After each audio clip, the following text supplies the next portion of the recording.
समय की मार है कि लोग आज कैकेयी के नाम पर ही अपनी बेटियों का नाम नहीं रखना चाहते। पर रामायण की दृष्टि में कोई हमसे पूछे कि रामायण में सबसे बढ़िया पात्र किसका रहा माताओं में, तो माताओं में जो समर्पण कैकेयी ने किया वो किसी और मैया ने नहीं किया। हाँ, कैकेयी ने जो समर्पण राम के प्रति किया वो किसी ने भी नहीं किया। बालकाल में एक बार राम जी खेल रहे थे और खेल खेल में राम जी ने कैकेयी मैया की आंखों पे हाथ रख दिए। माता तो सब जानती, लेकिन मैया कैकेयी खेल करने लगी तो राम जी ने आवाज बदल करके कहा, बताओ मैं कौन हूं। अच्छा भरत आ गया। भरत, कैकेयी मैया तो पहचान गई थी, भरत आ गया। भरत झूठ बोल दिया। राम जी खिलखिला कर हंस पड़े, मैया तू हार गई है, हम भरत नहीं हम तो राम हैं। अच्छा हाँ हम हार गए बेटा। राम जी बोले, मैया आप हार गई तो हमें कुछ मिलेगा? हाँ हाँ हाँ मांगो। राम जी बोले, मैया जो हम मांगने जा रहे हैं सावधानी पूर्वक सुनना। हम ऐसा मांगने जा रहे हैं कि जिससे हो सकता तुम्हारा सुहाग भी उजड़ जाए, लेकिन आपको देना पड़ेगा। कैकेयी कहती, राम अगर तुम्हारी प्रसन्नता के लिए मुझे एक बार नहीं 1000 बार अपने सुहाग को और अपने आप को उजाड़ना पड़े तो मैं तैयार हूं।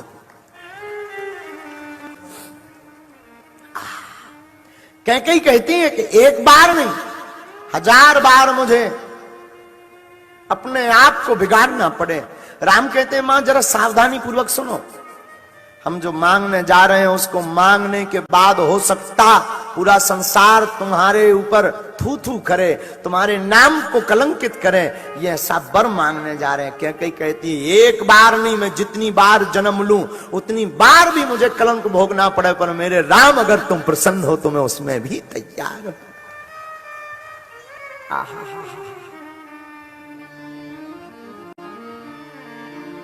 पता है राम जी ने क्या मांगा?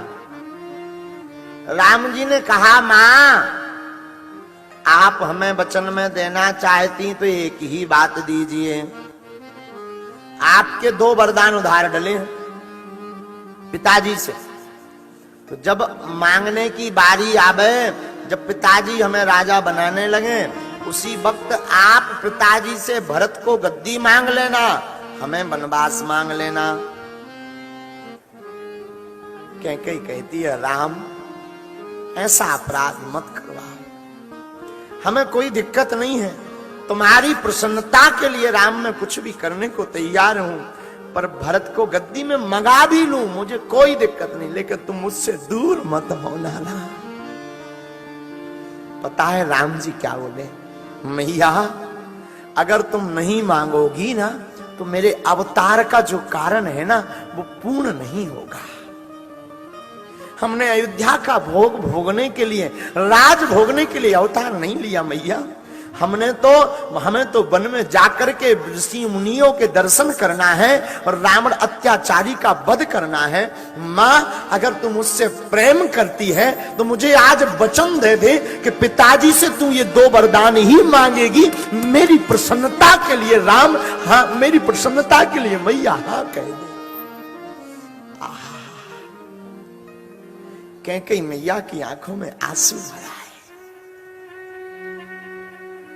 लेकिन कैकेयी कहती है, राम इसमें भी तुम्हारी प्रसन्नता है, मुझे पता है। इस बात को सुनकर के मेरे महाराज, मेरे नाथ, मेरे प्राणनाथ, मेरे स्वामी अपने प्राण रख नहीं पाएंगे जीवन। इनको सुनकर के पूरी राज सभा और पूरे राज्य के लोग मेरे पर थूकेंगे, मुझे थू थू करेंगे, कलंकित करेंगे। मुझे पता है राम ये बात को सुनकर के कौशल्या के हृदय पर क्या गुजरेगी।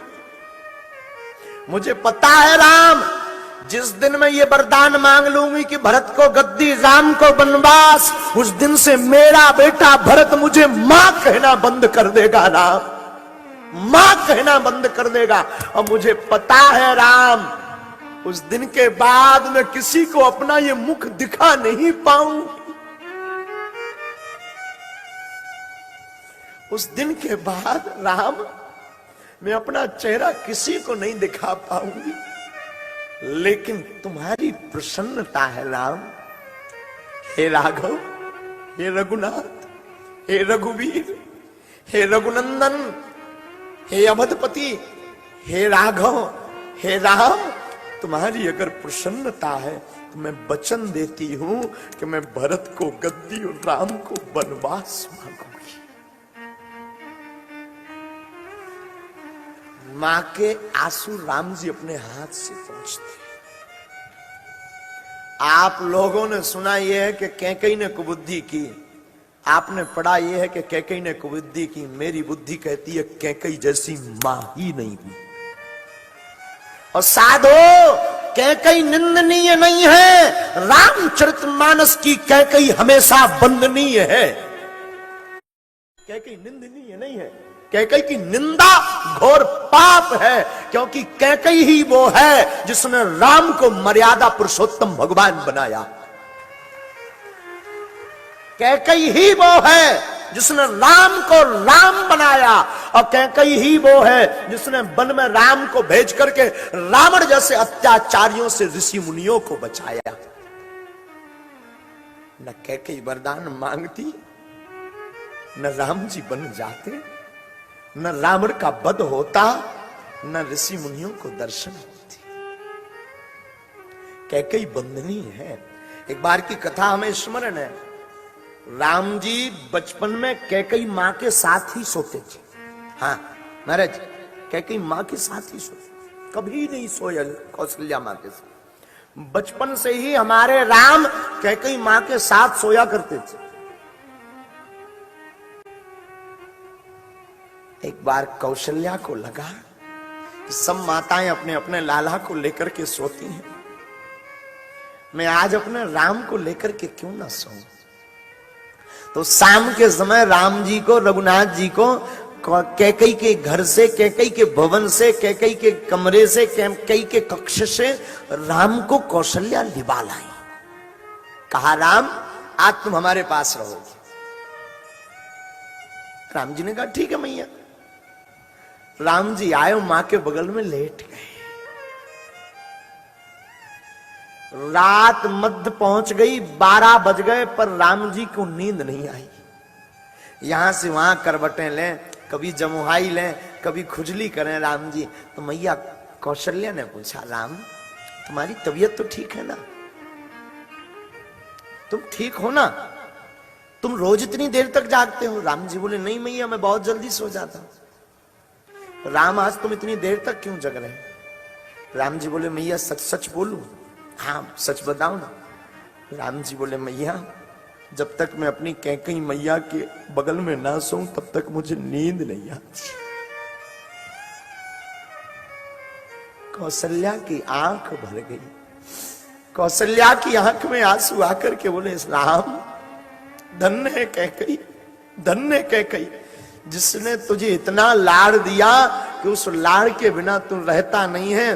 धन्य है तू और तेरी मां कैकेयी। और सच कहूं तो इस बगल में लेटाने का, सुलाने की भागीदार तो कैकेयी ही है। राम जी का हाथ पकड़ा कौशल्या ने। हाथ पकड़ करके, राम जी का हाथ पकड़ करके कौशल्या आई और भवन खोला। तो सोचा राम जी सो नहीं पाएंगे, रात खराब जाएगी, तो जाकर के कैकेयी के भवन में ले जाकर के राम को लिटा दें, राम को सुला दें, राम को छोड़ दें। ये तो कैकेयी का प्यारा है, कैकेयी के साथ ही रहेगा। लेकिन तब तक एक नजारा कौशल्या देखती है तो जमीन खिसक जाती है पैरों तले की। क्या देखती है? दरवाजा खोलती है तो दरवाजे के कोने पर कैकेयी खड़ी नजर आती है, जो कोने में खड़े होकर के रो रही होती है। तो कौशल्या पूछती तू यहां क्या कर रही? कैकेयी कहती है कि लगता है मेरे प्राण चले गए हो, अपने प्राणों को लेने के लिए तुम्हारे दरवाजे पर खड़ी हूं। प्रेम है कौशल्या कैकेयी का और राम का। ये प्रेम की पराकाष्ठा है। लोग कहते कि कैकेयी निंदनीय है, लोग कहते कैकेयी ने बुरा किया। हम कहते कभी रामायण पढ़ो, कैकेयी जैसी मां ना हुई है ना हो सकती है। कैकेयी निंदनीय नहीं है, कैकेयी बंदनीय है साहब। कैकई निंदा नहीं, कैकई तो आज भी जिंदा है। हम तो कहते और भी कैकई हो ताकि राम बन जाए और राम मर्यादा पुरुषोत्तम बने।